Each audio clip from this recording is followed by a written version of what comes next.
Serial मन्नत में मन्नत विक्रांत और उसके परिवार के सामने बॉबी का सच तो नहीं ला पाई, लेकिन मन्नत एक नई मुश्किल में फंस गई है। ऐश्वर्या रॉय सिंह ने मन्नत के खिलाफ एक साजिश की है, जिसमें मन्नत बुरी तरह से फंस चुकी है और पुलिस ने मन्नत को सबूत छुपाने के जुर्म में गिरफ्तार कर लिया है और विक्रांत ने मन्नत से अपना मुंह फेर लिया है। देखने वाली बात होगी क्या होगा जब मन्नत सलाखों के पीछे बंद होगी।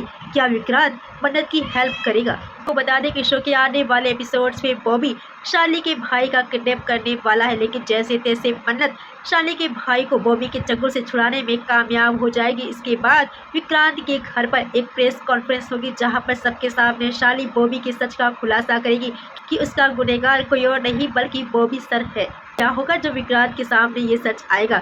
ये तो तय है कि सच सामने आने के बाद विक्रांत मन्नत से अपने बिहेव के लिए सॉरी जरूर कहेगा। मन्नत और विक्रांत की कहानी में आगे और कौन कौन से ट्विस्ट आएंगे, ये जानने के लिए हमारे साथ यूं ही जुड़े रहें। Thank you for watching.